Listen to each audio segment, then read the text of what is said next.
Hello, Cleveland, and welcome to another edition of the Dogland Podcast. I am your host, Jackson McCurry. Tonight's episode is going to be a little different. It's a crossover edition with All Eyez on Cleveland with Brad Ward. It was a great time. We got to talk about Kareem Hunt, Deshaun Watson, and then we dived into a Browns mailbag where listeners sent us in questions prior to the episode. We'll be back later this week. Got a episode planned out with another guest, and we will also break down the preseason opener coming this Friday between the Browns and the Jaguars. So we're actually going to be talking about an actual football game. So definitely looking forward to that. But in the meantime, hope you all enjoy this episode. And as always, go Browns.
Welcome to another edition of All Eyez on Cleveland. I am your host, Brad Ward. This is a special crossover edition with the Dogland Podcast and host of the Dogland Podcast, Jackson McCurry. Jackson, how are we doing this evening, sir? Doing well, Brad. Thanks for having me on, and thanks for doing this collaboration pod. Yeah, absolutely, man. Happy to do it. Strangely enough, we were talking off air that it was almost exactly a year to the day that we did a show together. Weird how the world works that way sometimes. Last year at this time, huh? Yeah, it's crazy. Like I told you, I'd seen it on my Time Hop app, and it came up. It was like you were on the Dogland with us, and it's funny how the world works. A year later, we're sitting down doing another one. Yeah, absolutely. So glad to have you on tonight. You are hosting the Dogland and the Top Dogs two podcasts at the moment. You're a pod maniac right now, huh? Yeah, been doing Dogland for, this will be my 6th Brown season. We've been doing that for 5 years now. And then the Top Dogs, which I co-host with Alex Hale, we've been doing that for a little over a year now. So, yeah, I do 2 Browns podcasts, and some people only know me from Dogland. But, yeah, I got the Top Dogs, which we do about at least once a week. So if you guys haven't checked that out, please go do so. Yeah, I know Alex. I think Alex is a good. I think I know Alex Hale. He's a good guy. I think I do know him from a couple different things. Alex so is awesome. Very good people. Yeah, good people. All right, so let's get into some things going on here. So some craziness here with Kareem Hunt, as you know, tonight's title of the Mikey's going to get up some of our. I'm losing my mind here. Some of our graphics here, and this is the show thumbnail tonight. So Kareem's Hold-In and the Browns Mailbag featuring Jackson McCurry of Dogland. And it is a crossover that you can get on either one of our feeds, as we'll mention that again here. But okay, so Kareem's Hold-In. Let's talk about this real quick. So we didn't really know this was going on until like yesterday, right? So I guess he's sat out 2 days of team drills. Let's start with this: a simple explanation of why. For anybody that doesn't know, players hold in instead of hold out now, right? So in the past, if there was a contract dispute, whatever it may be, players may hold out of training camp for XYZ. They want more money, they want restructure, they want this, that, the other. They just wouldn't show up, right? They would get fined, but ultimately at the end of that period, in the deal that they signed or whatever the agreement they came to, those fines were wiped out, right? They could just wipe out. They can't do that anymore. So they can't wipe out those fines anymore. And the fines are up to like $50,000 a day, I think, at times, or maybe even more than that. So if you hold out now, you're really losing significant money. So what players will do is show up and not participate in team activity, team drills. Like, so Kareem was going through his individual stuff and then refusing to participate or not participating in team drills. And the reason why, and I guess it was rumored that I think Mary Kay say that his agent, Tom, I want to say his name right, Tom Saffron? Do you know it? About right. Yeah. He has the same agent as Njoku, if I heard that correctly today. Yep. Tom Saffron, has been in and out of the building in the past few weeks, so some kind of, what's going on there. Then this happens. He made it very clear before the season, before even training camp started, at his youth camp. Before that, he made comments publicly in an interview.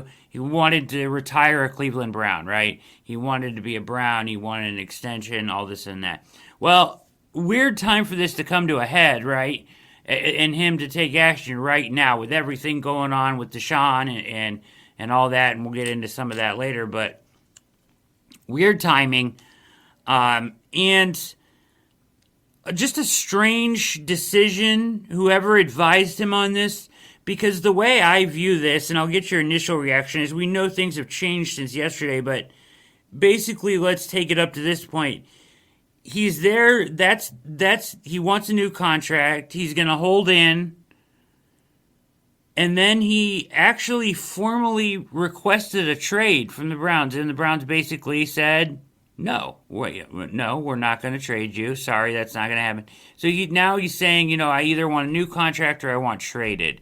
And the Browns said no to the trade aspect part of it, which is how they handled Njoku, and that's really how they handled Baker initially as well. So the Barry has no qualms about telling a guy no, right? So, and then strangely enough, he ends up out on the field today at practice, taking all the reps, back in team drills and playing hard, and then even running sprints after practice with some of the players. So what is going on here? What's your interpretation, Jackson, of exactly what is going on here with Kareem Hunt? Your reaction to him holding in, him requesting the trade, and then somehow getting to a point. How did we get to a point where he's playing again today? Yeah, it's such a unique situation. First of all, it was amazing that none of the local media realized Thursday or Friday and Saturday that he wasn't in team drills. No one, literally caught everybody off guard. Then I was walking home from the gym Saturday evening, and Josina Anderson drops that report, and I was like, man, for this guy he kept saying he wanted to stay in Cleveland, he wanted to retire Brown, and then just clearly him and his agent did not like if there was any offer, did not like the offer that the Browns put on the table. I get where Kareem's coming from because, we all know the running back shelf life isn't long. And he's trying to get another contract with some guaranteed money because he knows, and he's seen it across the league, some guys don't get third or fourth contracts as running back. So very unique situation. I also found it very unique that Stefanski's comments before practice today said we would never have a healthy player not participate in team drills unless it was an off day, Exactly. I guess, by chance. Yeah. So then we see the tweets. I think I wanted to say Brad Stainbrook had it first, saying that Kareem was out there, and then it was Kareem's in team drills. So who knows what the situation is now? Are the Browns working on something to, by chance up his pay this year? They do have some cap money, so they could rework the deal, add some more money into the contract, maybe guarantee some more because he has the per game bonus. But it's a very unique situation, and I mean, it's going to be interesting to see how it plays out. Because I think we all seen something would come to a head during the preseason at the running back position with, Dearness Johnson on a 1-year deal, the team drafting Jerome Ford in the 5th round. We knew somebody was probably going to be left off. Even add Demetric Felton into the picture, even though I think he's a wide receiver for the most part now, but he can play running back as well. So it's going to be interesting in the next couple weeks how this position ultimately shakes out. Yeah, so what you were mentioning here with Stefanski, Mary Kay Cabot puts out today, Stefanski won't say much about Kareem Hunt's trade demand or holdout of team drills, but acknowledged a healthy player is not permitted to sit out drills. Wouldn't say if they're finding him, but they are. Okay? And then as you mentioned, Brad Stainbrook of the OBR, Kareem Hunt is participating in team drills, and multiple other people reported that as well. This is from this morning when he officially requested a trade. They turned his request down. Hunt is currently holding in, not practicing. Well, that didn't last long. So that's kind of, the gist of things there. My reaction last night, and I put out a tweet, I mean, he doesn't really have any leverage, Jackson. Okay, so he has some. Let's say he has some, but the timing is not ideal. Contractually, he has no leverage because if we look at his contract, let's see if we can get that up here too. But his contract, it's mostly incentive laden. So I believe he received. We've got it here. Okay, he got signed the 2-year extension, right? For whatever, $12 million, and this year he gets a base of 1.35. He got paid already at the start of the offseason program. If you see down here at the bottom, 1.5 million roster bonus, right? But the rest of the money is $3.4 million to get to his total of 6.25, and that comes in increments of $200,000 each per game active bonus. I mean, he played 9 games last year, so you see why this is where you see why he might be trying to secure some more money. But he doesn't really have a lot of leverage because if they ask him to play out his deal as is, it's incentive laden, and he's got to play games to make his money, right? I don't think that the plans and the plans for the Browns with Kareem Hunt, it's clear by the way they've treated this running back room that they wanted to have another option besides him, Jackson. So you've got Jerome Ford in there. As you mentioned, you've got a packed room. If you're dealing a running back, you're dealing from a position of strength for the Browns. However, I will say this. The 2 points that come to mind that favor Kareem Hunt in this instance. No Deshaun Watson. He becomes a huge factor in this offense. A much bigger one than if Watson was not there. And the Browns have been running a lot of 2 running back sets, right? You've been seeing Chubb and Hunt, Johnson and Chubb, Johnson and Hunt. These combinations of these guys, Ford and mixed in there. They're running a lot of 2 running back sets for the first time under Stefanski, first time we've seen those guys together. So with all of that in mind, that kind of plays to Hunt's favor. I just want to know, be a fly on the wall, at what conversation got him on the field today? Any thoughts on that? Yeah, I mean it's tough to say because I mean I would imagine maybe Stefanski and Barry pulled him in the room. Maybe Stump Mitchell talked to him and said, "Dude, you need to go out there and play and be a professional." Like Hunt's been good since he got to Cleveland. We all know what happened before he got to Cleveland, but there was a little hiccup after the 2019 season. But he's been a model citizen on and off the field. Guy's been a team player. He's sharing the backfield with one of the top 5 backs in the game. Like now all of a sudden he's wanting money. He's demanding trades. Like what's going on with him? Is he okay? And is he all right in his head mentally? You just don't know. But, something must have happened this morning to where, he got in the room with somebody and they said, don't handle it this way. Go out on the field. If you perform, we'll try to find a way to pay you somehow. But, who knows? I think ultimately at the end of the day, Kareem's just got to go out there and be the best version of himself. And whether he gets paid by the Browns or goes somewhere else and gets paid, I think he's still talented enough to have a spot in this league somewhere, if it's not Cleveland. Interesting point I wanted to show you everybody here. Career earnings of Kareem Hunt. He has never, ever really received that life-changing money payday. I mean, sure, certainly it's life-changing money, but for a professional football player, right? So 2017, his rookie year, 1.2, then $500,000, then 674,000. Then he got the extension from the Browns, which was the first real money payday that he got. So, and they paid him as a backup. Now, I don't want to say they're not getting him on the cheap. He is one of the top 15 highest paid backs in the league as a backup. So they're not like cheaping him, but you can understand why he would want to get one more solid payday from somebody. But he's 27 years old, and in my opinion, and I tweeted this out, I don't think it is good practice for the Browns front office, Jackson, to continually if when you have a guy in your locker room that wants to be there and wants to be a part of, like, hey, I want to bring a Super Bowl to Cleveland, and he is the kind of guy that Kareem is and brings that edge that he brings to this offense, I don't think it's a good practice to get rid of those kind of guys.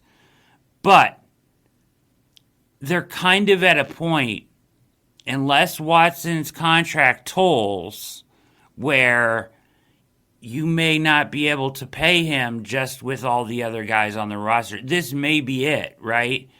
He may have to play out this season. He's coming off a season where he missed almost half the season.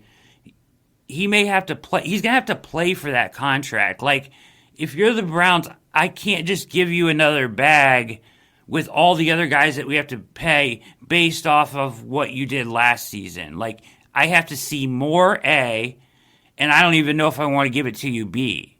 That's where I would be if I'm the Browns, in spite of the fact that he wants to be here. And I hate saying that about a guy that wants to be here, but this roster is getting more expensive by the day, and it's going to be expensive to sustain. There's a reason they want all this rollover cap money. It looks like they have all this cap space, but that's to take on the jump in Chubb's contract, take on the jump in Ward's contract, and potentially take on the jump in Watson's contract if he doesn't see his contract tolled. Now, I think it's going to end up tolling ultimately, but we'll talk about that in a few minutes. But I guess if you're the Browns, what's your goal at this point with Kareem? You just want to get him out on the field, get him to buy in, and hope that he puts this off till later? I mean, does this just go away that easily? I just find it hard to believe that is what happens, but although it appears that's what maybe happened today. I think it might have went away today, but I think it's still going to hang over. And, you brought up a good point. Maybe the Browns front office is waiting to see ultimately what happens with Deshaun Watson. And if the suspension moves to a year, which a lot of people are expecting, Maybe they're in a position where, hey, this contract's tolling over. We're going to have a lot more cap space than we thought we were next year. Maybe we have some extra flexibility too with the rollover that we have. Maybe we can extend Kareem Hunt just a little bit longer, maybe a 2-year extension, maybe a 1-year extension with a mutual option. I don't know how that works in football or if that's even logistic, but maybe something to where, because he's still only 27, he's still in like the prime of his career barring injury. Maybe extend him a little bit, give him another 2-year, $12 million extension. He's still one of the top 15 paid backs in the league. Maybe he wants a little more. I know people were comparing Leonard Fournette, James Conner's contract. Maybe he wants to be above those guys to where he's like a top 7, top 8 paid running back.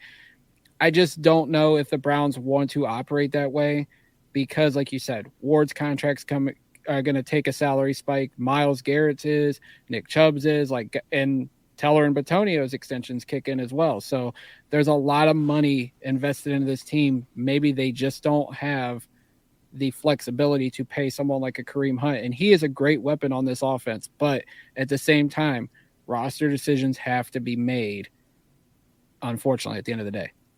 Yeah, I mean, you're right, Jackson. So, are these guys, Andrew Berry and who the capologists and the people that they have in the front office, are they really going to be okay going out, forward into 2023, paying 2 running backs top 15 money? That just doesn't seem like a very smart thing to do. Although as much as I would love to have him here, I find it hard to believe that Barry would do that. He just seems too smart to allocate that kind of money to one position when you've already drafted a guy like Jerome Ford. I don't think you can't really replicate Kareem Hunt, but you can try to, a little bit, right? With a couple guys or whatever it takes. But I just don't think you can afford to do that, especially when you have that franchise quarterback signed, right? It's different when you're dealing with a guy on a rookie deal or on the cheap, right, at quarterback. Then you can kind of do different things like that. But once that Watson contract kicks in and you're talking about paying somebody top money for your franchise quarterback, the whole roster changes. The whole makeup of the team changes. And that, I just don't see it feasible to say, hey, we got Deshaun Watson and we got 2 top 15 paid running backs on the same roster. Doesn't really make sense. I would rather spend that money on a wide receiver, right? Does that make sense? I guess. I know Hunt's a good running back out of the backfield, but you kind of see where I'm coming from, right? Yeah, I think you mentioned it would be hard to replicate Kareem Hunt. I think the biggest thing that would be hard to replicate is what he does out of the backfield, like you said. I think Dearness Johnson and Jerome Ford can hold it down in terms of running the ball, but what Hunt brings out of the backfield as a receiver, that's hard to replicate. And I think that would be the biggest missing piece if he were to leave the Browns, whether it's this year or ultimately next year when he becomes a free agent. And with the lack of depth at wide receiver, it's good to have a guy like Kareem Hunt because he's a guy with sure hands that you can rely on in situations, whether it's a screen pass or whether it's a wheel route out of the backfield, a Texas route out of the backfield, whatever they do to get him out there as a receiver, that's going to be tough to replicate. I wonder, I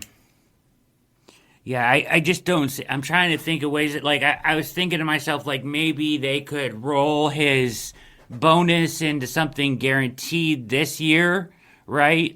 So it doesn't hurt him down the line, and maybe that would suffice. Hey, even if you get hurt this year, you're getting your 3.5, and maybe that would keep him happy enough to just be okay, cool, I'll play out my contract and see where that takes me.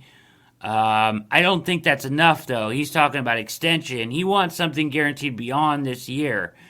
And when you're coming off a year where you just played half a season, that threat doesn't carry that much weight because you got to see it, right? You got to see it again.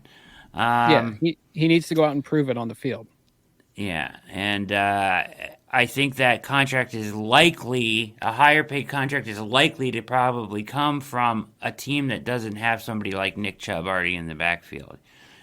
He is, if he can go out and show that he's still got that burst, whatever, and I know some of the statistics kind of say that there's a little bit of a fall off, right? I saw some of them today, like his runs with explosive run number has kind of dipped a little bit. I think another team probably is more likely to pay him more than the Browns would be likely to pay him, if the Browns would pay him at all. I mean, could you say Watson's contract tolls? Could you give him the guaranteed money, like say, forget the bonus, we'll roll it into a guarantee this year, right?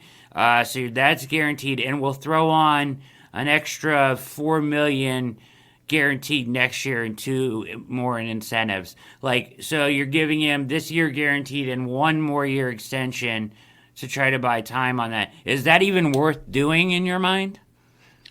I'd rather, if we're going to extend it back, I'd rather extend Dearness Johnson. I would rather keep Chubb, Ford, and Hunt together for like the next 3 years and just roll with that as our running back room. Like, as much as I like Kareem and what he brings to the offense, I loved what I saw out of Dearness last year. I think he's younger. He's got less tread on the tires compared to Kareem Hunt, which, I mean, he's been splitting time with Chubb the last couple of years, but I just think, like, I love what I saw out of Dearness. I think there's room for improvement, and I just think that's the better investment. Like, I don't even know what you would start an extension with Dearness on. Maybe like 3 years, $12 million was something that Jack Duffin had suggested back in the spring. But I would rather extend him. Like, I like Kareem, but I just think it's going to be out of the price range to keep him. Interesting. Okay. I'm open to it. You think it might have ended today? I just find that so hard to believe that somehow, like, just words made him happy enough to go out. Like, I feel like maybe it was the fines. Maybe it was, you know what I mean? I don't know. But it's very unclear what made him go back out on the field and then look like he bought in all the way like he was today. Is strange, with no change in the contract, or maybe there was a promise made about this, that, or the other. We don't know, but I find it hard to believe, to be honest with you, Jackson, that this is over. Like, this is the last we hear of it. It feels like, to me, like, we'll probably hear about this again at some point. I hope not. But it seems like we may hear about it again. I don't know. I hope you're right, and I hope we don't hear about it again. Any other thoughts on Kareem and this whole situation?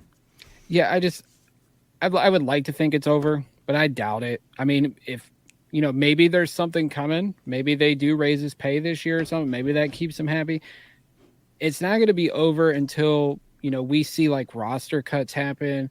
I still wouldn't rule out a trade, although I was looking at the running back depth charts around the league. I can't find a for sure spot for him that makes sense. I know a lot of people said San Francisco, but they have a glutton of running backs already. I think people are trying to make a Kareem Hunt for Jimmy Garoppolo trade happen. That just doesn't make any sense right now. It's hard to find a trade spot for him until a potential injury happens, which, with preseason kicking into high gear this week, it could happen. It's a great point. Injury could change all of that. I come back to this, though. When we talk about trading him, it's like I think they really need him for 22 if you're not going to have Watson. I would agree with that. So I'm okay with letting him go, but not this year. Like, I don't want to trade him now. I want to see it through and then let him, either we re-sign him because he was amazing and he's worth the money, or we let him walk because you can't afford to pay 2 guys like that anymore. And at that point, Watson is back as your quarterback. So I'm okay with it at that point. Does that make sense? I guess I don't think you will ever get back for Kareem Hunt in trade value what he's worth to you on this roster in the end. I would agree with that as well. I know some people are like, well, we can get a 3rd-round pick or 4th-round pick. This isn't 10 years ago when the Browns got a 1st-round pick for Trent Richardson. You're not going to get the value back in a trade, like you said, for what he brings to the offense. And Kareem is a big part of this offense, with or without Deshaun Watson at quarterback. I just think, especially without, if he's, misses the whole season, we're going to need Hunt to, to put as many weapons as we can around Brissett to make things easier for him if he has to be the quarterback the entire year. Excellent stuff, Jackson. You're watching All Eyes on Cleveland. My name is Brad Ward. I'm the host. This is a crossover episode with the Dogland podcast hosted by Jackson McCurry. Follow him on Twitter at Jack McCurry08. He is the co-host of the Dogland Pod and the Top Dogs Pod, joining us here tonight. Talk about Kareem Hunt's hold in, or brief hold in, we should say, that may have apparently ended today. We're going to move on, though. Good transition here, as we were mentioning Watson a little bit here. Let's just hit, since I haven't had a chance to talk to you in a while, I just want to get your thoughts on some things here. This has kind of played itself out. We have, the hearing from Sue L. Robinson. I had Daniel Wallach on the show. I've had a California sports lawyer, Jeremy Evans, on the show.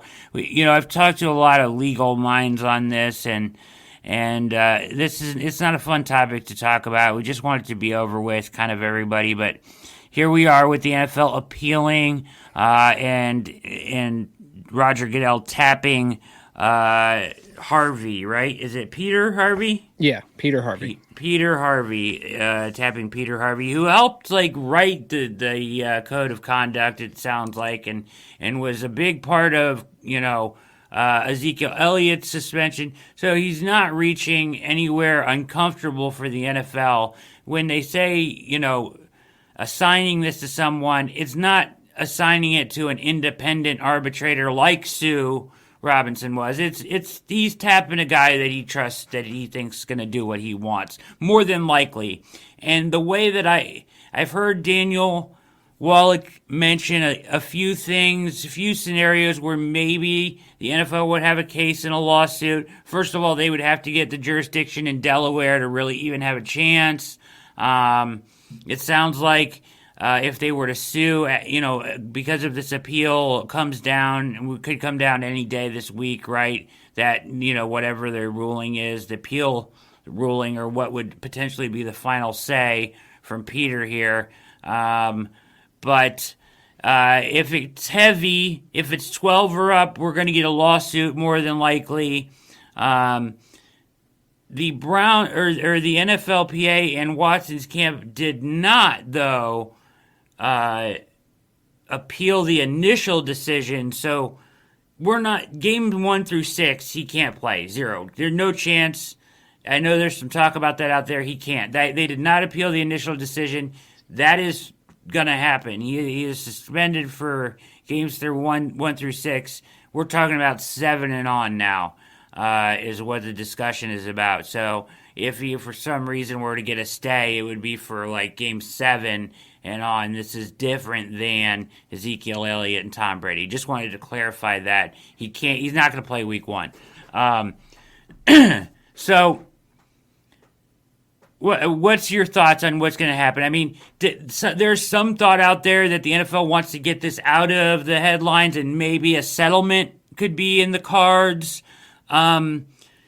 Tell me your thoughts. How do you think this ends up for Watson and the Browns? And what would you like to see happen? So, if the settlement thing, I wouldn't be shocked if negotiations are still ongoing, because I don't think they want to drag this out. I doubt the PA and Watson even want to drag this out. They want this over. It sounded like that Harvey's decision's going to come quick, and I wouldn't be shocked if it comes this week. If they said it was going to be expedited, so I think this week, anytime, we should be on Code Red, because it'll drop anytime. The whole lawsuit thing, it sounded good in theory, and I know that you talked to Daniel Wallach. That was a great episode, by the way. Thank you. And I heard, you're welcome. And I heard a lot of people on Twitter, try to put their lawyer hats on and say, hey, we have a chance for this. Amy Dash, who's the legal analyst for, I think, CBS Sports and Odyssey, she had commented on something Mary Kay had said, because Mary Kay insinuated something about a court battle, and then she said there's no grounds for any court battle.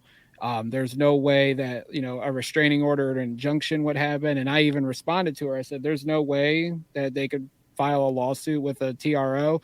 And she said, no way, they would never get it. They can't just go file a lawsuit. They need grounds and have none. They renegotiated the process and praised its fairness. She said, nothing wrong is going on here.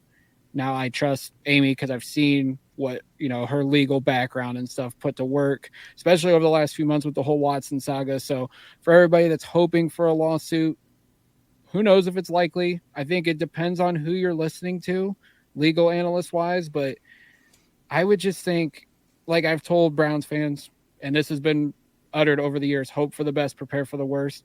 Maybe a lawsuit's possible, but I think everybody should just be prepared for this week or whenever it comes down that they're going to say, we're raising the suspension to an indefinite 1-year suspension, and Watson's got to go get treatment and he's got to file for reinstatement after the year. For people that want to see Watson in a Browns uniform, I think we're going to have to wait till 2023. I tend to agree with you for some of the same reasons. I think, from my understanding is, they're probably, Peter Harvey's going to come down and say indefinite suspension, no less than a year. And like you said, it's going to may include a hefty fine. It may include treatment, other parts, things that he has to do in order to get reinstated when the time comes. Okay. That will probably be met with a lawsuit by Watson's side because they can claim that Goodell, maybe not so much now that he tapped somebody else, but maybe like Goodell, how did Wallach say it, and whoever he tapped are outside of their bounds when it comes to, they have to really as Wallach said, they have to really split the needle here. Like, it's a very thin area of legal ground where they have any standing at all there, right? And that standing could be that the NFL is imposing their own brand of industrial justice on Watson, right? Like Sue Robinson said 6 games, and they're going all the way to a year, and they're doing that for their own this, that, and the other, and that's their own brand of justice that has no merits in the code of conduct, right? I don't think that really carries any weight ultimately, because they can say, look, you gave us this ability, you gave us this power when you signed the CBA. Ultimately, that's probably why they're going to lose any lawsuit, and then why it's going to be a year.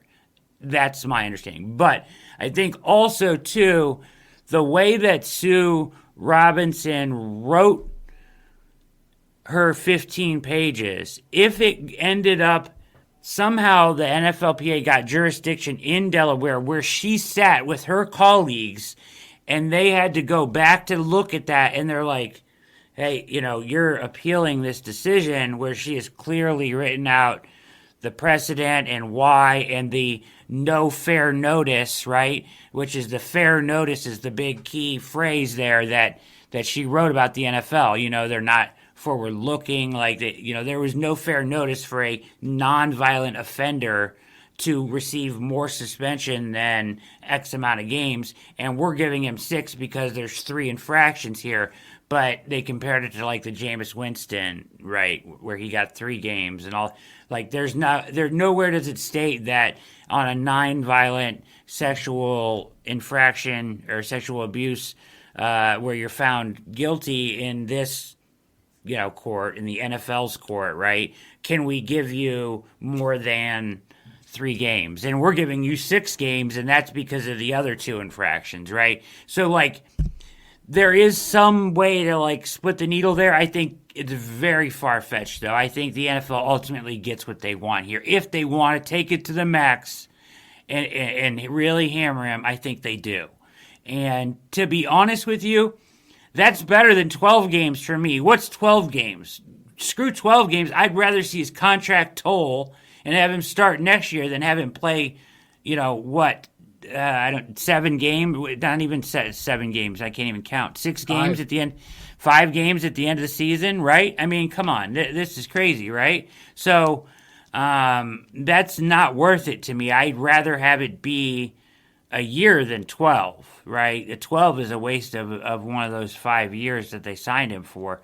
And it gives you some time. I mean, imagine next year, right? Having all that cap room because he's on a $1 million base salary again, and having him as your starting quarterback. You can bring back Kareem Hunt then. You can bring in whoever the hell you want at that point. So for me, it's either they settle somewhere between 8 or 10, get this out of the headlines, or they're going to hammer him, and that's fine, live with it. They'll probably take him to court, but they don't have much of a leg to stand on because they signed off on this in the CBA. Yeah, I mean, that's pretty much it. Like, it's just a whole, like, this whole situation has been so bizarre, just based, like, I'm talking strictly on, well, of course what Watson did was bizarre, but the whole, legal battle now between the league and the players union, the league has not been good at dishing out punishments like this. The running back coach with the Cardinals, prime example, they knew about the arrest, but did nothing about it until it got in the legal out in the headlines. So it's like, it just seems like case by case, it depends on the public outcry and the court of public opinion to where the league will like step in and say, hey, we take this serious. We want to make change. We're going to punish, whether it's a coach or a player or whatever. But then when the owners do it, nothing, it just goes quiet until there is more public outcry, but the league's still not doing anything. So it's just, I've tried to avoid it as much as possible just because I want to talk football. But, we obviously can't avoid it because he's the franchise quarterback. He's the quote unquote face of the franchise for the Cleveland Browns. But, obviously this is something we have to talk about because of his status and position with the team. The only other factor I think that could play into this is if they did get into court, Jackson, and somehow the NFLPA could ask for discovery under their thing for a lot of NFL's emails and things like that. That would force their hand to maybe settle real quickly. They don't want any of that stuff coming out to light. So that would be one other card that maybe the NFLPA and Watson's camp has to play. You're watching All Eyez on Cleveland and the Dogland crossover episode here tonight. With Watson's suspension in mind, how do you feel about the whole Jimmy Garoppolo thing? If it's a year suspension, which we're obviously all expecting at this point, I think the Browns should at least explore trading for Jimmy Garoppolo or hoping he gets cut. But at the same time, if he gets cut, he's free to go wherever he wants, and maybe Cleveland's not on his destination list. I know a lot of people said if he gets cut, it's down to the Giants or the Browns. I mean, there's teams. Pittsburgh's in quarterback turmoil still with who they brought in. They brought in Trubisky. They drafted Pickett. Seattle seems like they're rolling with Drew Lock. They still could be a player for Garoppolo if he gets released. I think they should at least explore it. And then hopefully, the 49ers give permission to talk to Garoppolo and his agent. The Browns can rework his deal so they do not have to take on the $24 million cap hit that comes with the contract. But bring him in. I would feel much better about Brissett and Garoppolo at the quarterback position than I would with Brissett and Dobbs. I like Brissett. I liked what he did at Indy the year Andrew Luck retired. He showed flashes last year with the Dolphins when he came in for Tua when he was hurt. So I think he's got talent, but if the Browns still want to go for it, and there's a lot of talent on this team, and if they roll with just Brissett and settle for 6, 7, 8 wins, I don't think a lot of guys in the locker room would be happy. Garoppolo's been a guy that's taken the 49ers to NFC Championship games, a Super Bowl appearance. There's enough talent around him to where I think the Browns could still contend in the AFC North and ultimately the AFC if Garoppolo was the guy at quarterback. But I still have concerns because he's coming off, obviously, the surgically repaired shoulder, which was his throwing shoulder. It's not like Baker when it's the non-throwing shoulder. So there is pros and cons to bringing him in, but I think the Browns should at least explore it. Yeah, I've been a big proponent of this since the beginning. I would like them to do that, go get him, kick the tires on him, on his health, make sure he's healthy, and then bring him in. But like you said, more than likely the Browns would only do this if it's a year. because of financial reasons. But if he does get a year and you have that financial flexibility, they can't play ignorant to this situation. Like, they can't just say punt on the season, because I'll be honest, I have heard not good things at all about Brissett in training camp. Like, I know, like, a lot of people expect him to be able to do this and that, but I've heard some not so great things about him in training camp, not looking very good so far. Like, they can't just punt on the season. There's too much talent on this roster, and you can't, because of how bad would it look to make this move, right, for Watson. It comes back to hit us in the face with this year suspension. Okay. And then we let this roster just spoil because of it. Every loss is going to be like another brutal pounding in the press of, look how dumb the Browns are, their quarterback, this, even though it's a big picture move, right? Each loss they take this year, they're going to take a beating for, because they're going to be like, look at what happened. They could have done this. They could have done that. They got this great defense. They got the, what? You can't bury Haslam's, Stefanski, whoever else is up there, Chief Strategy Officer Paul DePodesta, have to realize that is the reality they're facing, and they can't just be like, okay, it's a year, we'll see what Brissett can do, and if he can't, they can't play ignorant to the situation. They have to maintain that aggressive nature and go try to do something with this roster this year, or else they really will get hung out to dry because of this, even though it's a future decision, right? Like, people are going to make fun of the Browns, people are going to bash the Browns for what they did here, but ultimately, Deshaun Watson is going to be the quarterback for this team at some point, and he's going to throw a lot of touchdown passes, and he's going to win a lot of freaking games for the Browns, probably more than they've ever won before. That's going to happen. I feel very confident in saying that. So it's a big picture move. But in the short term, you have a loaded roster, and you can't play ignorant to that, and you can't just let it spoil. Not fair to your fans, and not fair to your own look as a general manager or people running this team. You're going to get killed every week if you don't try to do better. And I think that they have this one little outlet where they can go get a guy like Jimmy Garoppolo, who it benefits to get a year as a hired gun. It benefits him to come here and play for 1 year to reset his market, and it benefits the Browns to bring him in as a hired gun for 1 year and try to see what they can do. What if Brissett gets hurt? I mean, what? I mean, seriously, this roster is too good to do any of that with. So I think it is a very real thing that they have to act on. And time is of the essence here. Like, this is coming down to the nitty gritty. Like, they're still giving first team reps to Watson in camp. Do you have an issue with that? I do. I think it's a mistake on Kevin Stefanski's part. And the offensive staff to, like, they're giving Brissett work, but it's like, we are 30 something days before the opener. It's a month and 4 days before Carolina, week 1. And you're still giving Watson reps. I understand you want him to get as much work as possible, but at the same time, you have to get Brissett ready. We know he's going to be the starting quarterback in Carolina week 1.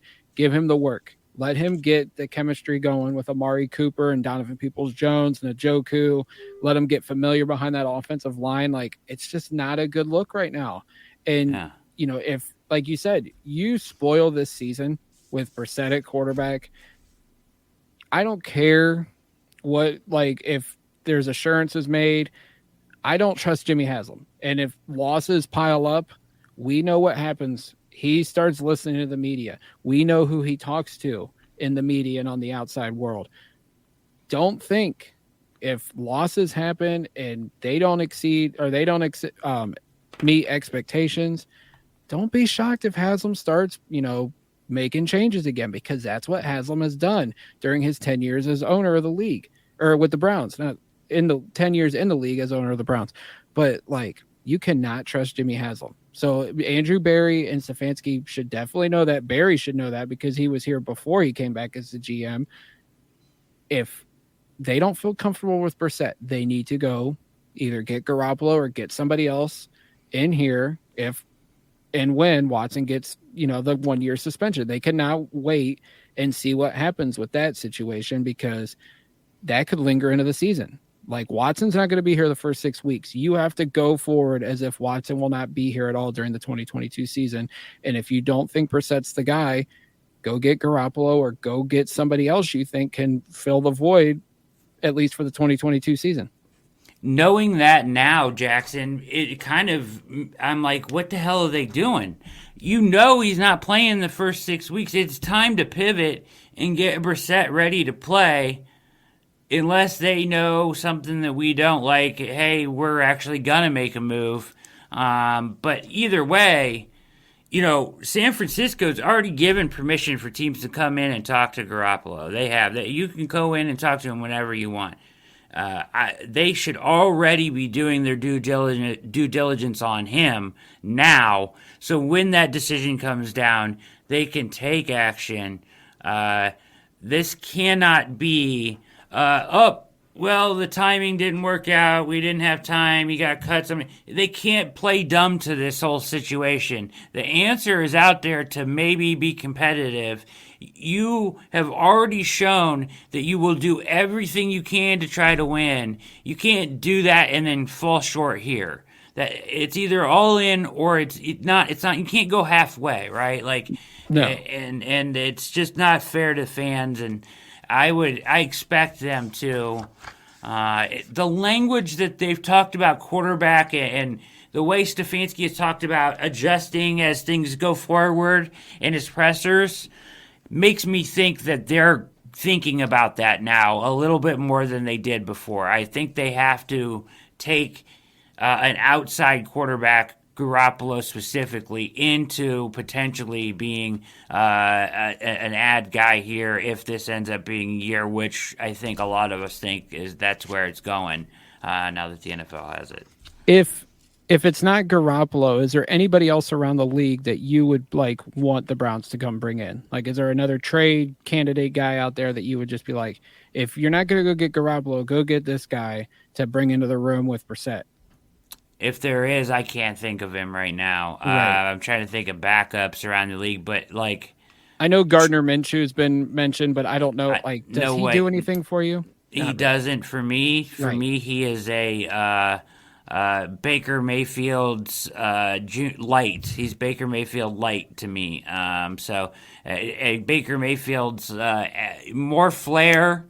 He's like Baker Mayfield's attitude and charisma times 5 with his game minus 20. So that's what he is to me. So, give me all the nonsense of Baker Mayfield without any of the game, and that's what Minshew is for me. Sorry. Right. No, that sounds about right. I just I don't see another option out there unless there's somebody else that we just don't know that's available. But at the same time, the Browns don't have many assets to give up because they just gave up 3 first-round picks for Watson. So it's what are you going to do? So it's it's Garoppolo or we're riding with Brissett and Josh Dobbs because he's definitely making it over Josh Rosen in my eyes. I mean, at least the practice squad. I think that's where Dobbs will end up. But yeah, I think Dobbs, he at least Stefanski was pretty clear about him having the leg up over Rosen. Rosen is a glorified camp arm at this point. Yeah. So, I mean... And the free agent list is not pretty. There's a reason why they brought in Rosen and McCarron for the workout list because the rest of the list is just not good at all. You said it, brother. You said it. So that's kind of where I'm at with that. I'm going to be pissed if they play ignorant to this whole, we don't have any other option. We believe in Brissett. Maybe they do. Maybe they'll prove me wrong and he goes out there and lights the world on fire. But I find that hard to believe. I saw him play in Miami last year, right? And he was not even the same guy that got his team to 500 in Indianapolis, before that. So he's a highly respected professional guy that could stand in for 4 to 8 games, which is why they brought him in. They didn't bring him in for this, right? So don't expect him to come in and play 17 games and lead your team to the playoffs, because I don't think that's happening. No. I hope so. If that's what it comes down to, I'm still going to root for him every Sunday. Don't get me wrong. For sure. I'm still going to root for the defense to pull off miracles and the run game to be great. I'm still going to root for all that. But I just feel very strongly that you have a much better chance of anything happening with this team by bringing in Garoppolo. He's not amazing, but at times he has been good enough to get his team to the Super Bowl and to the NFC Championship game. I mean, he's made big plays in big games. He's managed the game well enough to let a really good running game in San Francisco, similar to what the Browns have, almost the same offense, and a really good defense, got him to the Super Bowl. Let him do it again here, right? You're not asking him to do all this stuff. You're asking him to hit open receivers when they're there. You're asking him to manage the game and find a way to win games. He's done that. He's proven that he can do that. So I don't know. I just feel pretty strongly about that, and I think that I would be really disappointed if the Browns didn't do everything they could with Watson out for a year to not try to salvage the season, or sell us, instead of selling us, Brissett is the guy that they believe in, which is what they've done so far. Now, like I said, I think I've heard that language change a little bit. Maybe not. Maybe I'm maybe that's just well wishing on my part. But maybe. But we know at the same time, Barry and even Stefanski don't show all their cards. So for all we know, they could be behind the scenes working on something. I would think they'd have a plan if they knew Watson was going to be out the year. I mean, that's just, they're so forward thinking, especially that front office. So I would think they were working on something. But yeah, if they try to sell us on Brissett being the guy for the year and Josh Dobbs being the backup, it's kind of like, there's going to be some flags raised about this regime now, because they've been so aggressive their first couple seasons here in Cleveland. It would be a complete 180 if they were going to try to sell the fans on that at quarterback. Which brings me back to the oddness of them still running Watson out there today as QB1. Yeah, that's just so weird to me. Like, we know the writing's on the wall. Like, even if he somehow is only out 8 to 10 games, maybe 12. It should still be Brissett now. Yes. They need to give Brissett the majority of the reps. You want to sprinkle Watson in to let him get some work? That's fine. But, like, Brissett should be getting the majority of the reps at this point. Like, we have a game this week. Like, I know that the ones probably aren't going to be playing Friday night against Jacksonville, but it's like, get Brissett more work. And maybe that's what they're going to do. He's going to play a lot of the preseason, which you hope an injury doesn't happen there, but he's got to get the work with the ones. I mean, we're ticking on almost a month before the regular season, and it's like, what are we doing here? Not even to mention the wide receiver core has been banged up the whole time. We'll get some of this is in the mailbag here. You're watching All Eyez on Cleveland collaboration tonight with the Dogland Podcast. Jackson McCurry, I'm Brad Ward. Hope you're enjoying. It's mailbag time. You guys submitted mailbag questions to us. We are going to answer them to the best of our ability. You ready, Jackson? Yes, sir. All right. First one. This is from @CowboysFan Greg on Twitter. Myles Garrett, Defensive Player of the Year or not in 2022? I mean, it's going to be tough with Aaron Donald still out there. And then you have Nick Bosa, Joey Bosa, TJ Watt, Trevon Diggs, who's having a rough camp, but we've seen what he did last year with 10 interceptions. There's so many. You can't guard a door, though. That is true. But the turnovers matter to a degree. So, I mean, it is a stacked lineup of guys that can win Defensive Player of the Year, but it's like Myles first, like, he has to be dominant every game. There's some games where he kind of disappears. You know, you see other guys that are on it every single day. Aaron Donald, obviously, there's a reason why he's won how many Defensive Player of the Years. I think it could be, but, like, I just need to see more consistency of the dominance out of Myles. Like, we all see the talent there, and, you know, having Jadeveon back is going to be huge for him, I think. You know, maybe this is finally the year. I'm going to say no, just because the wide array of options for Defensive Player of the Year, I just don't see it happening this year for Myles.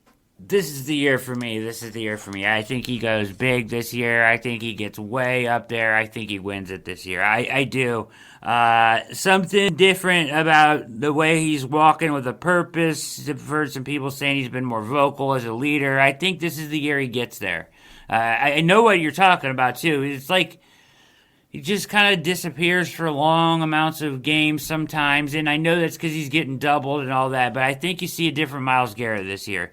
I got him winning Defensive Player of the Year this year. So good stuff though. Thanks to Cowboys fan Greg. I know him. Good man. Good football man there. We've got another one from My Way Media on Twitter here. Who is going to be the third cornerback on the field for the Browns in 2022? I'm gonna say AJ Green. I think, you got Denzel on the outside. You got Newsome expected to be in the nickel. There's an open competition there on the outside, and all reports are saying AJ Green's been balling out. I almost said Steve Wilkes. Joe Woods believes in him. This kid has been getting better and better each year. If you want to look at a small sample size on PFF, AJ Green was the number one corner. Jack Duffin keeps tweeting it out, and people get mad at him, and I crack up. But the stats don't lie. Like, AJ Green's been getting better. Obviously, he plays in a limited role, but PFF sees it. I think this year he takes a big leap. And, as much as I like Greedy, and this is a contract year for Greedy, so he's got something to prove, I think AJ Green's going to be that corner outside opposite Denzel when they move into nickel. He's having a hell of a camp, but I totally agree with you. I said it before camp, and people kind of said I was crazy. I said I like AJ Green. He played great last year. I think he's the guy to really step up. So I'm a big AJ Green fan. I would love to see him win that spot. I think he will, actually. So I totally agree with you there. Glad you said that. Awesome. Good stuff. All right. This is an email. We get in some emails here that we sent in. You could send your emails to us at bradward@alleyesOnCleveland.com. Plus, we have a voicemail button, which nobody used. What the hell, people? There's a voicemail button on the website at alleyesOnCleveland.com that you can leave your questions for future mailbag episodes. Okay. David on email here. Should the Browns have already transitioned the majority of the first team reps to quarterback Brissett? I think we already answered that one pretty clearly. So, come on, Mikey. Due diligence, buddy. Samantha with an email here. Is it time to go get another quarterback? Jimmy Garoppolo, at what point and when? I think we answered that one too. This is another email from Samantha. Do you expect Alex Wright to contribute from the edge position this year? Behind obviously behind Miles and Clowney, the edge room, there's a lot of, question marks. Like, what do we expect out of Alex Wright? What's Chase Winovich going to bring? They just brought in, I think, Chris Odom, who was USFL Defensive Player of the Year. So, do they finally cut a draft pick? Isaiah Thomas, haven't heard much about him. Interested to see how he looks in the preseason, but they just lost Stephen Weatherly. So a lot of uncertainty there, but, I liked what I saw during the pre-draft process out of Alex Wright. I think he makes some kind of contribution. Obviously, you don't want to play Miles and Clowney to death. So there's obviously some sort of expectation that he'll make some contribution. So I can see him getting a couple sacks this year, generating some pressure, helping that defensive line out. We needed some depth behind Miles and Clowney, and I think we did get some. So I'd say he makes some sort of contribution in 2022. Yeah, I kind of agree with you. I think he'll get his shots to fill in, from time to time and give guys a blow. But he's kind of a project, right? Like, they took him with the size, athleticism, but he's kind of a project on, like, the nuances of the game a little bit. So it may take him a year to get into, like, being a force out there that you can really. I don't expect him to be like Tack McKinley or anything was last year. So. Next email here on our mailbag edition portion, of the show. This is from Jim, an email. He writes, Dear Brad, I heard you say that you thought the Browns would add 3 to 4 players through the cut down process when you were on Sports for Clee. What positions do you think those players will be added? First of all, do you agree with that statement that I said? Did you understand that? Yeah, I think, Barry's always been aggressive when it comes to adding talent. Now, the benefit this year is we are up in the waiver wire compared to last year when we were like 26th, I think, in the waiver wire. This year we're 12th. I could see us adding 3 or 4 players. I think wide receiver is always a position to keep in mind. Corner, edge, D tackle. I would say those are the 4 positions where they will look at, and I'll even throw in offensive line depth. So I could very well see, depending on how the preseason shakes out, them adding a couple players on cutdown day. They usually do. Yeah, the 3 positions that I focus on the most when it comes to this are interior defensive line, wide receiver, and tight end. I think that tight end, I don't know what's going to happen there. Like, there's some kind of Stanton question marks. The 2 running backs in the backfield, are they doing away with fullback altogether? It kind of feels like it, right? Jake feels that way, so he kind of knows what he's talking about. I feel like, okay, all right. So I would tend to agree with them there. Do they believe in Stanton enough to be a 4th tight end? If you're rolling with Brissett or even Garoppolo, you're probably leaning back more towards the heavy sets and the offensive look that we saw last year and less of what they were going to deploy with Watson. So you probably maybe need another tight end on the roster or a better one than Miller Forrenstall. Just my thoughts. I would agree. I just say, like, Darren Fells has always been a name brought up during the offseason. These youngsters, Santos Silva, there's been a little buzz about him in camp. But yeah, I would think behind Njoku and Bryant, they do need to add another tight end of some sort. You don't want to push too much on undrafted rookies. Miller Forrestal hasn't seen much. So you would think they may go out and get a veteran at some point, whether it's cut downs or bringing in a free agent. And I said this a few times, Barry has a list of names that he carries around in his pocket. And, as soon as those guys become available, those guys are going on the roster, right? Like, or they're going to do what they can do to make a waiver claim on them or whatever may be the process for said player. But there are guys out there that they like, or they have connections to, or that they feel fits their system, or whatever it may be that they have highlighted, and they know that in this process have a chance to maybe not fit where they're at, and they're going to try to grab up. And that's just usually churning the bottom of the roster. But it could be a big deal this year when you're talking about a 3rd tight end and you're using a lot of tight ends, So something to keep an eye on. I've said from the beginning, I don't think this wide receiver room is deep enough or experienced enough. I was surprised they didn't go out and get a veteran. But the least they can do is maybe look at a veteran through the cut down process that maybe fits in here. So we'll see. They're dinged up, though. The injuries are crazy there. Yeah. Okay, I've got another email here from Frank. Who do you think is the best interior defensive lineman in 2022 on this roster?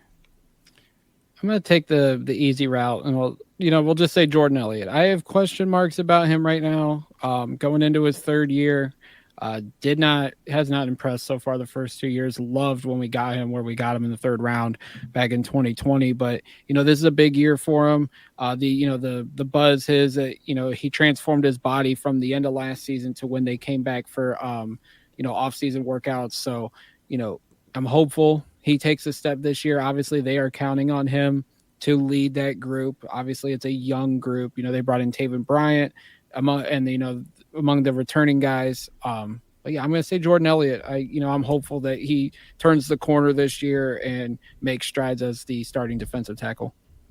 Are you a believer in Taven Bryant? I know he had his ups and downs in Jacksonville. I thought how much we got him for in free agency wasn't bad to bring in to see what he can do. It'll be interesting to see what the plan is with him. He obviously is talented. The Browns love taking chances on former 1st-round picks. So, you hope him and Elliott can anchor the middle of that defensive line. And, if Miles and Clowney can open things up for those guys to get after the quarterback or to even stop the run, which has always been the Achilles heel of Browns defenses for the most part since 99, you would have to feel really good about the way this defense is going to go this year. Listen, I hope so bad that Elliott works out, right? Like, I do. I want it for him. Like, I want him to be that guy. It's just he hasn't shown it at all, really, in his first few years. So you hope he makes that jump. It's year 3. He was a 3rd-round draft pick, right? Like, those guys are supposed to work out. I have a feeling that at some point, your starting 2 interior defensive line or your 2 most influential interior defensive line are Sheldon Day and Perion Winfrey. Just my thoughts. We'll see.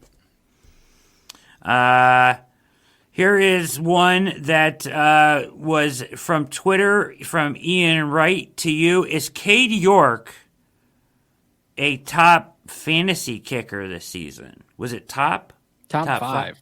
Top 5 fantasy kicker this season. I'll let you take this one. I mean, he has been the star of camp so far. He's only missed 2 field goals, if I've seen the tweet today correctly. He's 22 of 24 so far in camp, and both of them have been 50-plus of the ones he's missed. So, you would have to feel good about him. Obviously, the Browns did not bring any competition for him. The day after he was drafted, they showed the door to McLaughlin, and I don't remember the other kicker's name at this point. But looking at fantasy rankings, because I'm not a fantasy football expert, I don't try to be. ESPN has him ranked as the 15th best kicker in fantasy football, and I went back and did some history looks at what Phil Dawson did. Phil Dawson averaged 6.5 fantasy points per game during his tenure here, or during his playing career. And 3 out of his best 4 fantasy seasons weren't with the Cleveland Browns. His best one was his last one in 2012, but the other years were when he was in San Francisco and then when he finished out his career in Arizona. I wouldn't say he's a top 5 fantasy kicker this year. Now, if he comes in and does what Tucker has done with Baltimore since day one, what McPherson did last year in Cincinnati, then next year I will say Cade York is a top 5 fantasy kicker. I'd probably take him like late in fantasy drafts because that's usually when I draft a kicker, but he wouldn't be my first choice. He wouldn't even be in my top 5, but yeah, I'm glad that they addressed it when I didn't think they were going to address it in the 4th round. But from all accounts, Cade York has been great, and hopefully this is finally the kicker that can be the next Phil Dawson. I don't want to put too much pressure on the kid, but and I know he said he gets that a lot. But, there's definitely with the territory, man. Oh, of Comes course. with the territory. And I'm sure Phil Dawson, everybody was like, are you going to be the next Lou Groza? So, yeah. I mean, you're going to get that. I mean, but, York, we have seen from his highlight film and what he's done so far, he's not succumbing to pressure. Like, the Browns tabbed him as the guy, and so far he's lived up to expectations. Now, hopefully, when there's 70,000 fans screaming at him late in the 4th quarter, he can do what he did in the fog in LSU and make those clutch kicks for us. Because I think we're going to need him big time if Watson's out the entire year. Yeah, I mean, listen, I think it's hard for any Cleveland kicker, as good as they are, to be at the top of fantasy, A, because it's a tough place to kick, and B, because and this is kind of one of the questions I threw out there in one of my crossover shows with Jake, is do you think that Stefanski's going for it on 4th down rate changes because of the existence of Cade York, or are they just a slave to the analytics and they're going to go for it when the analytics says so every time? I think it'll tone down some, but at the same time, it's like the analytics say go for it. They're going to go for it. I know it drives the fans crazy. I know it drives the media crazy. It drives me crazy. And sometimes it drives me crazy. There was times last year and I was like, we need the points. Like, go send McLaughlin out there. I know he wasn't the greatest after October when it started getting colder, but take that chance. Go kick. And but I just think they're going to stick to their guns. And if the analytics say go for it, they're going to go for it. And they like to be aggressive. I don't have a problem with them being aggressive. It's just some points it just drives me mad. Like they're not going for automatic points, even though the kicker position has been uneasy in the last decade. But I feel like it's a little easier now with York. Yeah, and he's got to prove it too in the regular season. So I'm all for them being aggressive too, but it should make a difference in that 40 to 55 yard range, right? Like in that range when it's 4th and 5 and you're looking at a 47 yarder where they might have gone for it last year, maybe you run out Cade York this year. I think that should maybe make a difference. I don't know what the analytics say about that exact scenario, but you get where I'm coming from, right? Yeah, for sure. You invested a 4th round pick in York. Like, if you I'm glad they did too. Me too. Like, I didn't expect it, but when they did it, and then seeing the amount of place kickers that went right after, it was the right call by Barry in the front office. But you want to make sure that investment's right. Put him out there, and you want him. Say we need 3 points. Go do this.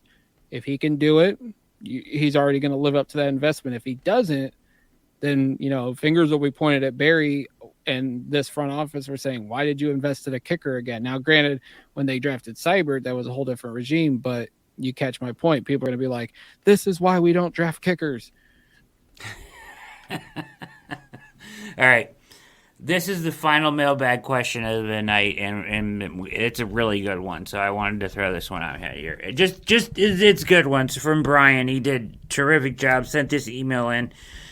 If you could go back in time, and he didn't say this, but let's just, I like Back to the Future. So if you could hop in the DeLorean and 1.21 gigawatts, right, and go back in time and do, the reports have come out that the Browns supposedly kicked the tires on Russell Wilson, right, before Watson.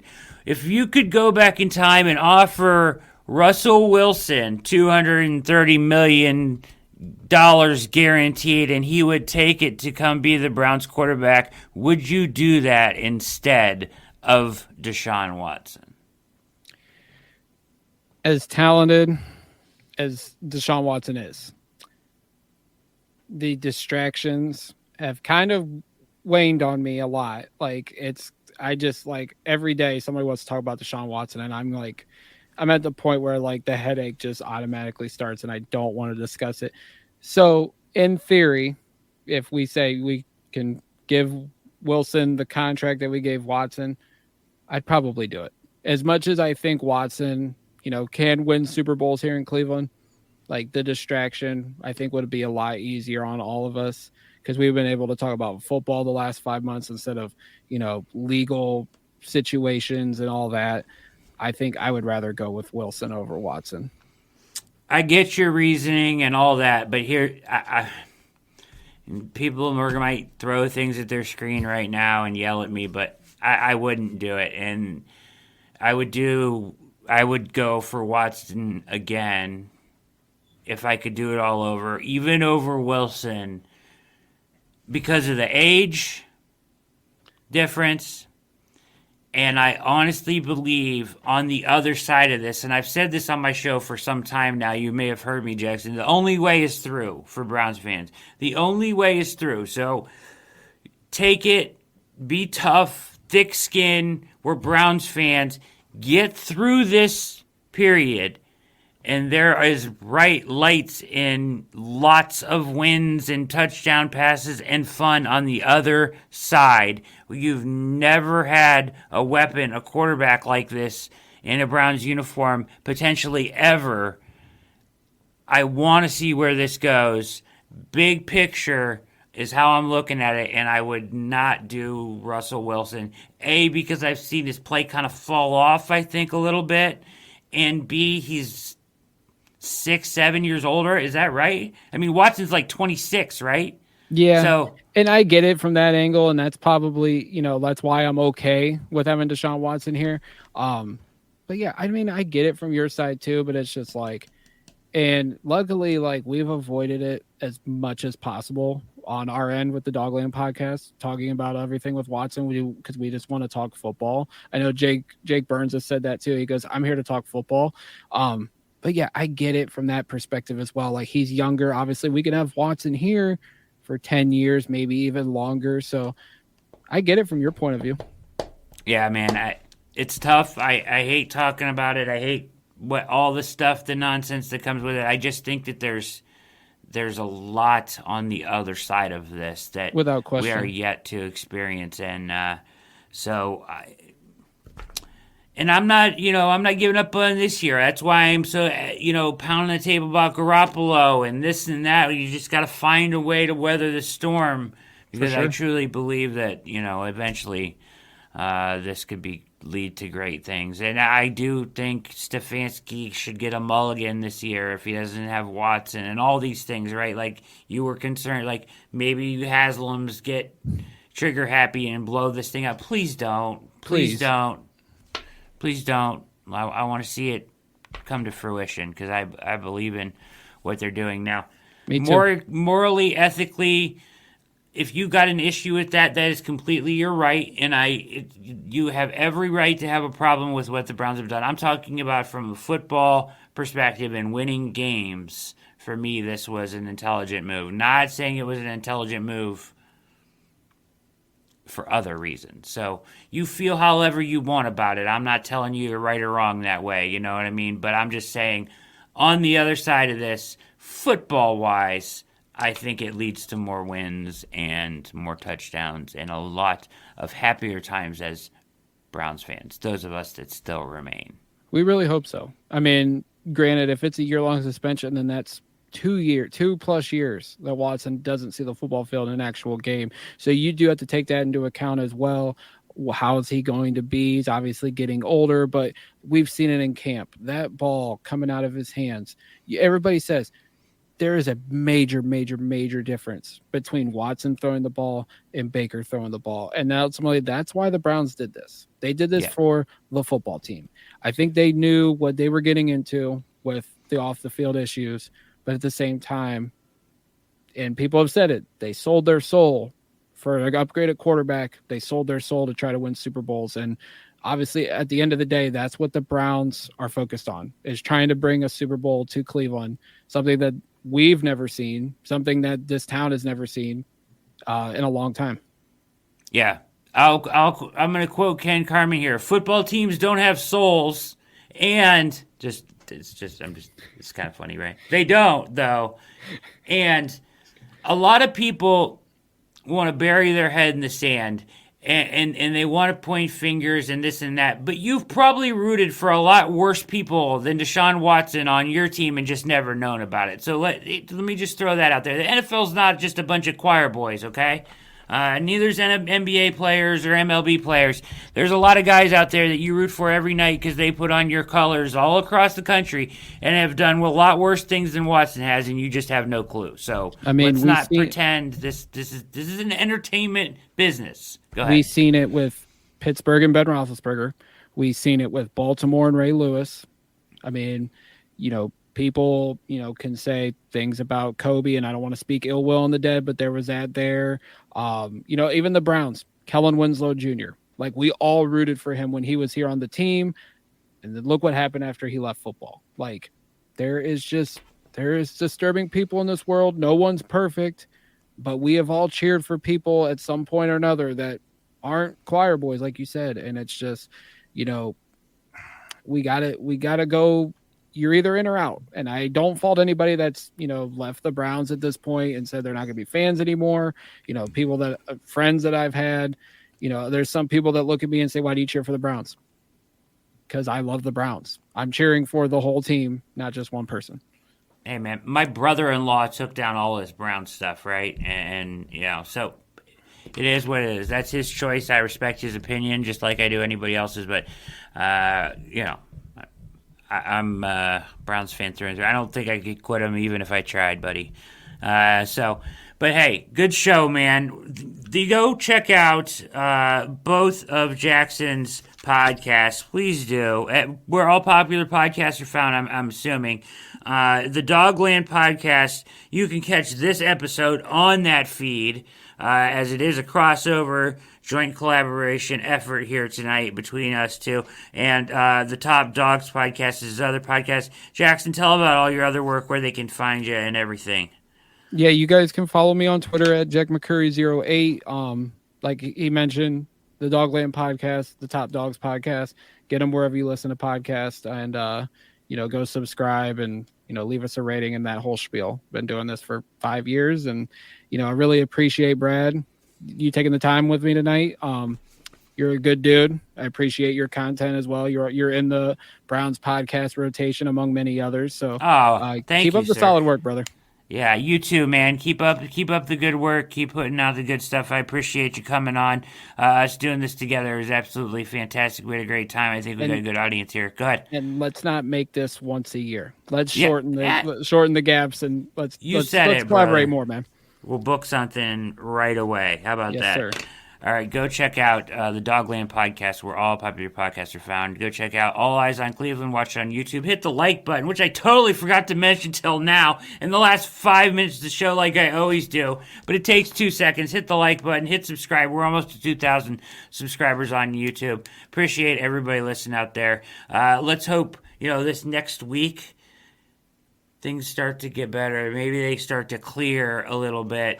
Maybe not, but if maybe they do. So hey, we got a game this week, Brad. Yeah, it's a game week. We can actually watch some football, break it down. Big AJ Green fan here, and so is Jackson. So I expect big things out of him this year. That was a good question. I like that topic. We will have more stuff for you this week. We'll have shows. We're trying to go 5 nights a week now on All Eyez on Cleveland. Here as we're ramping up for the season. Great doing this joint collab with you. For Mikey on the ones and twos, for Jackson McCurry, I am Brad Ward. It's been a blast, and we are out.